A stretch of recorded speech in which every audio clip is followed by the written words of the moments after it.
Improvements in sulfur dioxide pollution in India, Role of Technology and Environmental Regulation by Jayanarayanan, Kuttippurath, Vikas KumarPatel, Mansi and Ajay Singh.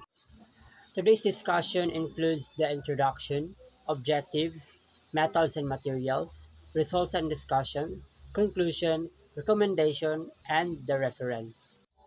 Introduction.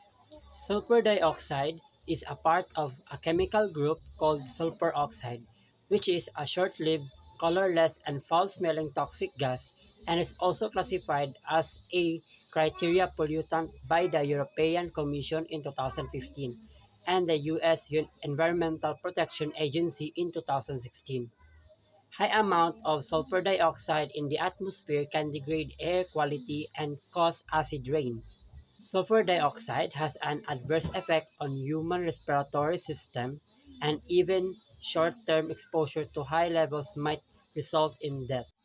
Objectives of the study.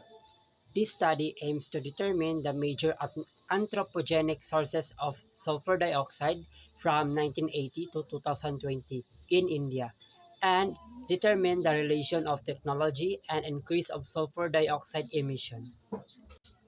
The researchers used the reanalysis data to supplement the ground-based measurement. The Emission Database for Global Atmospheric Research, or EDGAR, is a bottom-up inventory for air pollution and greenhouse gases.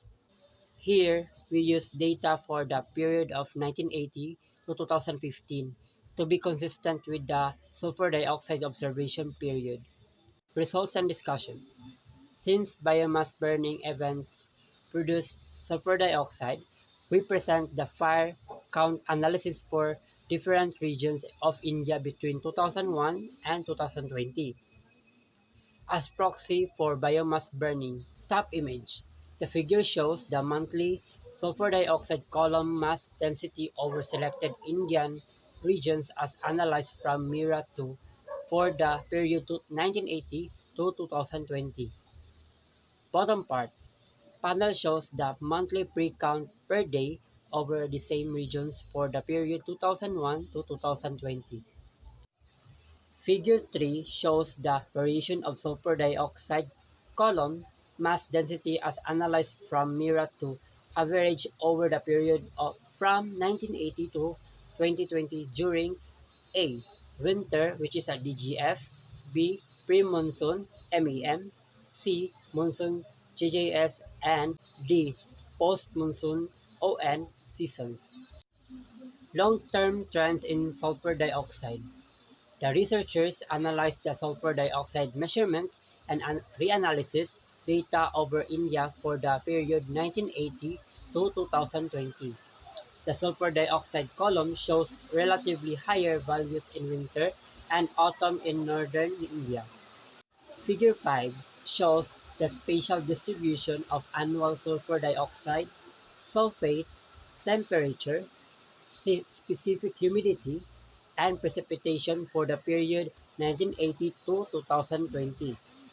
Elevation topography is shown using the ASTER data. Conclusion. Due to rapid industrialization and urbanization in the past decades, India's energy demand has been increased substantially with coal consumption.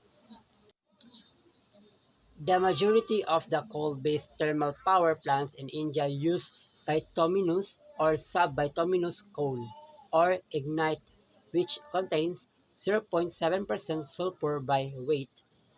Furthermore, Indian coal, or the Gondwana coal, contains a lot of ash, from 35 to 45%, according to Reddy and Venkataramanan, 2002.